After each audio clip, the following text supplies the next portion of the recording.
अस्सलाम वालेकुम। तो हम केमिस्ट्री में पढ़ रहे थे नॉन मेटल्स का पोर्शन। तो आगे बढ़ते हैं with the next non metal. और बेसिकली हम पढ़ेंगे आज एक प्रोसेस है, उसको बोलते हैं कांटेक्ट प्रोसेस। कांटेक्ट प्रोसेस, ठीक है, सही है। अब कांटेक्ट प्रोसेस को पढ़ने से पहले हमें पढ़ना पड़ेगा about the sixth non metal. वो क्या है? सिक्स्थ नॉन मेटल है हमारे पास सल्फर, ठीक है, क्योंकि सल्फर ही इस्तेमाल होता है इन कॉन्टैक्ट प्रोसेस। अब सल्फर है क्या? ऑब्वियसली एक नॉन मेटल है और इसका ताल्लुक ग्रुप 6 से है। और सल्फर जो है ना, वो एक येलो कलर सॉलिड है, ठीक है, अपेयरेंस में। और सल्फर ही इस्तेमाल होता है in manufacturing of sulphuric acid. Manufacturing of sulphuric acid, जिसको हम बोलते हैं कॉन्टैक्ट प्रोसेस, ठीक है। अब हम पढ़ते हैं ऑफिशियली कॉन्टैक्ट प्रोसेस क्या होता है, ठीक है। किस तरह हमारे पास सल्फर से H2SO4 यानी सल्फ्यूरिक एसिड हम बनाते हैं। तो स्टेप वन क्या होता है? स्टेप वन क्या होता है आपके पास? स्टेप वन, सल्फर रिएक्ट करता है with O2 gas in a irreversible reaction to form sulphur dioxide, ठीक है, गैस। स्टेप टू में क्या होता है? स्टेप टू बहुत इंपॉर्टेंट है, ठीक है। स्टेप टू में क्या होता है कि जो सल्फर डाइऑक्साइड बनी है स्टेप वन में, वो मजीद रिएक्ट करती है with oxygen in a irreversible reaction, sorry, in a reversible reaction to form 2 moles of SO3 sulphur trioxide gas plus heat, ठीक है। अब ये जो रिएक्शन है ना, ये क्यों इंपॉर्टेंट है? क्योंकि इस रिएक्शन की स्टेप टू क्यों इंपॉर्टेंट है? क्योंकि स्टेप टू का आपको हर चीज याद रखनी है, कंडीशंस वगैरह भी, ठीक है। ये कंडीशंस क्या होती हैं? तो लिखो अपने पास conditions for reaction number two, यानी step two of the contact process, ठीक है।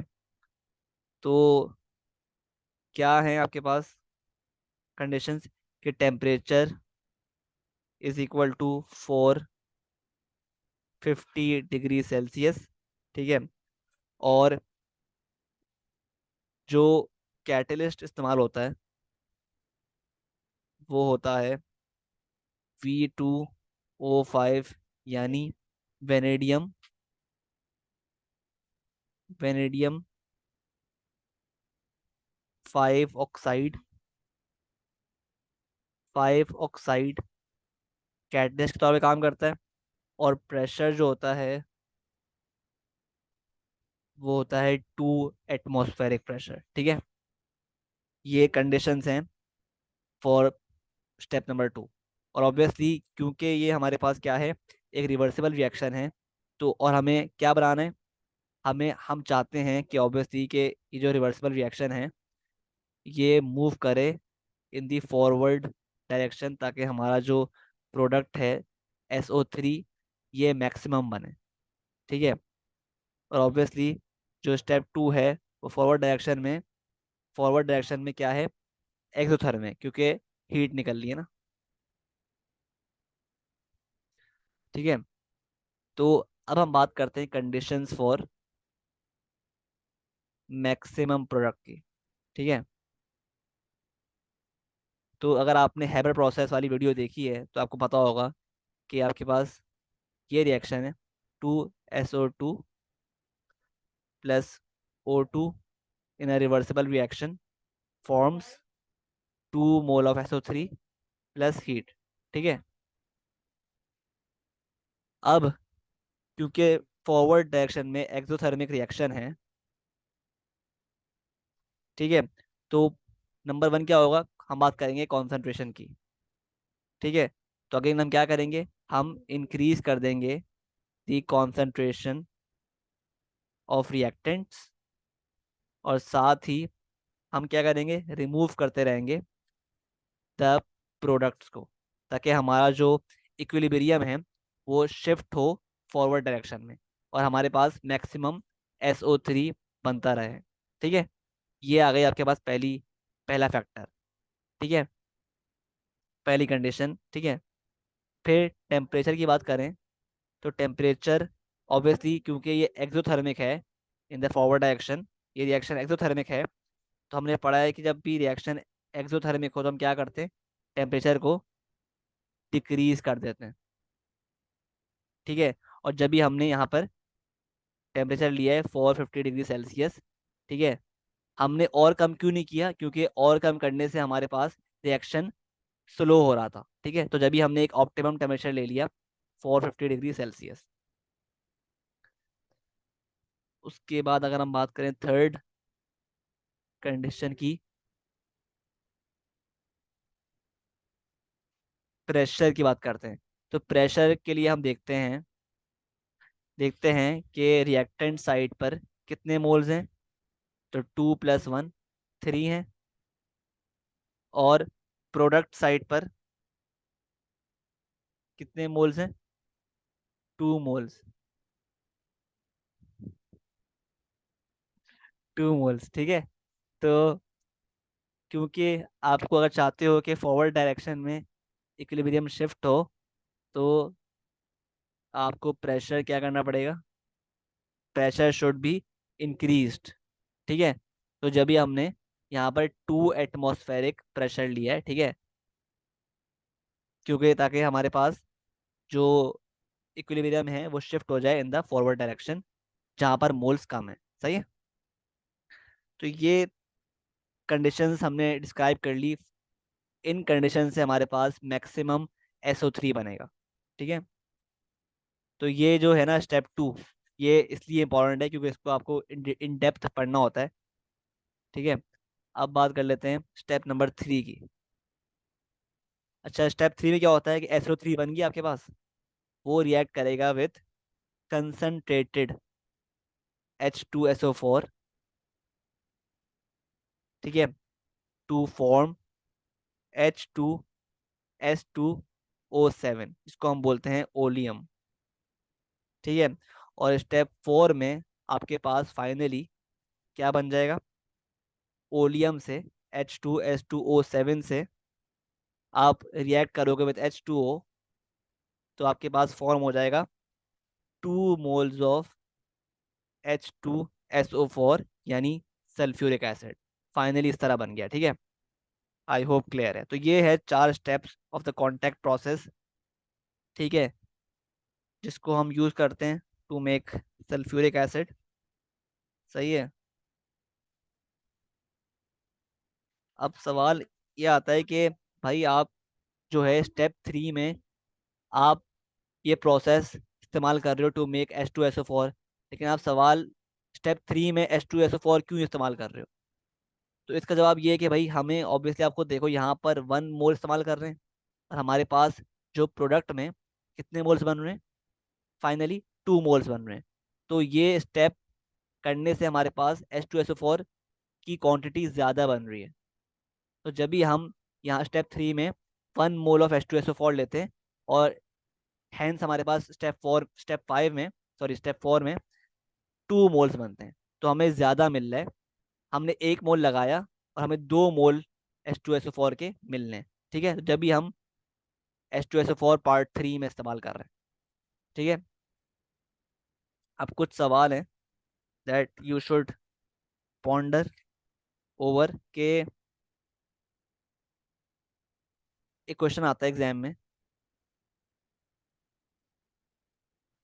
वो क्या है कि एक रिएक्शन है SO3 + H2O results in H2SO4, ठीक है। तो अब ये सवाल पूछता है कि why why do we not follow this step to produce sulfuric acid.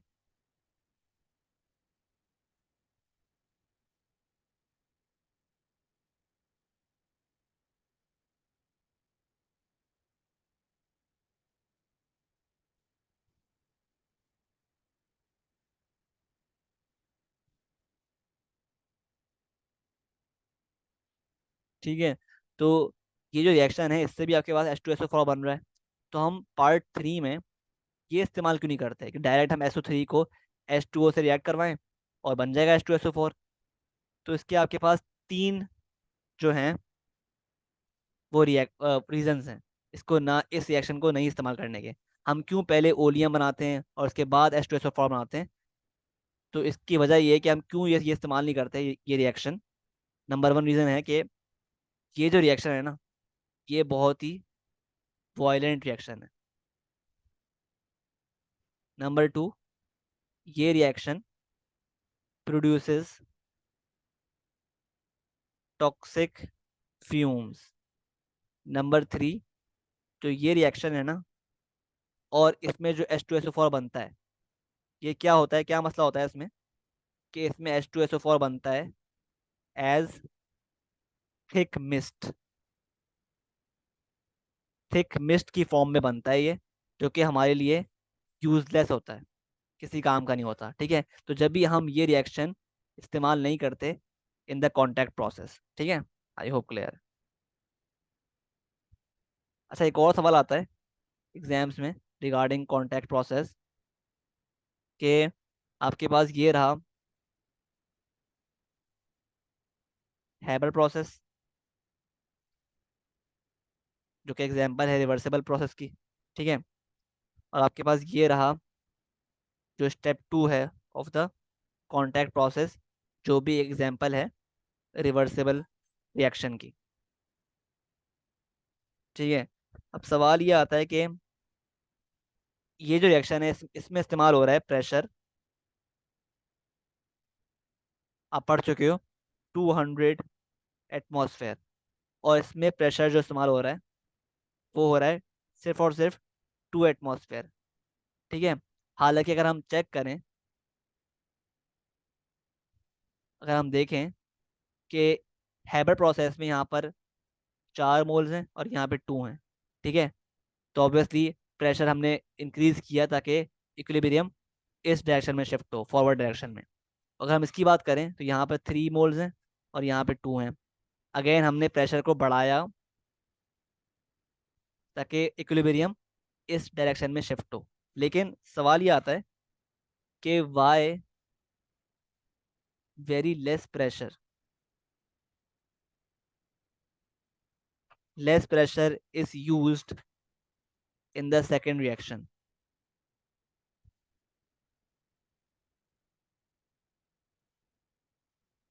कि इस प्रोसेस में, इस रिएक्शन में हमारे पास इसके मुकाबले में इतना कम प्रेशर हम क्यों यूज कर रहे हैं?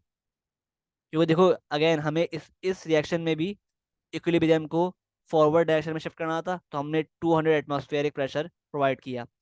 और इसमें भी हमें सेम काम करना था, लेकिन हमने सिर्फ और सिर्फ 2 ATM प्रोवाइड किया। तो ऐसा क्यों है? तो इसका जवाब ये है, पहला तो मल्टीपल रीजंस हैं इसके। पहले तो कि यहाँ पे जो डिफरेंस है ना, ये 4 से 2 है, मतलब डिफरेंस कितने का है? डिफरेंस है 2 का। और यहाँ पे डिफरेंस है सिर्फ और सिर्फ 1 का। तो जब भी हमने यहाँ पर ज़्यादा प्रेशर अप्लाई किया। ठीक है, तो जवाब लिखो कि we use lesser pressure in contact process than Haber process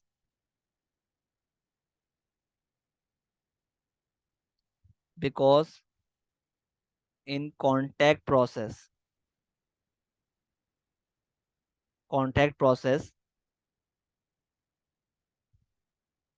number one, difference difference in moles is less.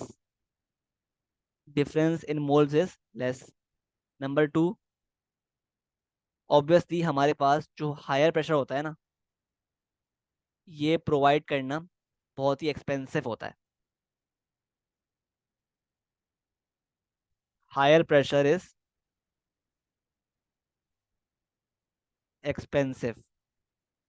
ठीक है, नंबर 3 क्या है रीजन, कि एट 2 ATM जो हम प्रोवाइड कर रहे हैं कॉन्टैक्ट प्रोसेस में, eight 2 ATM yield of the product is yield of the product is 98%। ठीक है, so there is no need so there is no need for a higher pressure.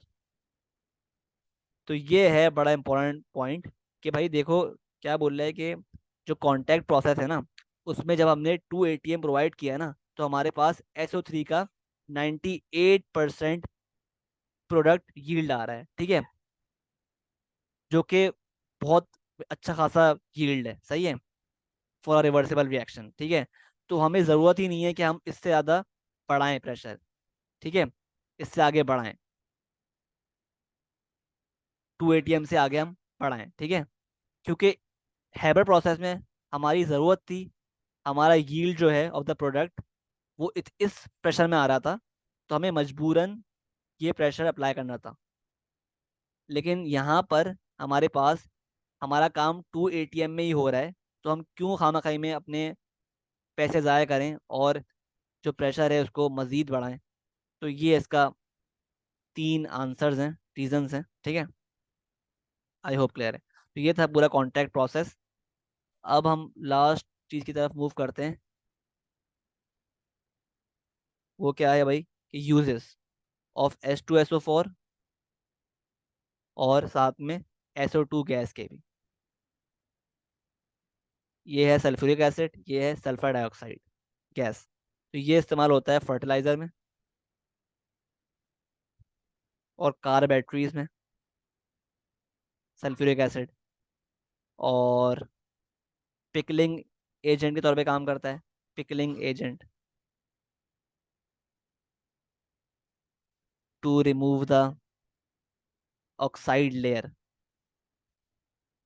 Oxide layer. ठीक है, to remove the oxide layer, ये इसका इस्तेमाल है। और paints और डिटर्जेंट्स में भी ये इस्तेमाल होता है सल्फ्यूरिक एसिड। जबकि SO2 गैस जो है वो इस्तेमाल होती है इन फूड प्रिजर्वेटिव्स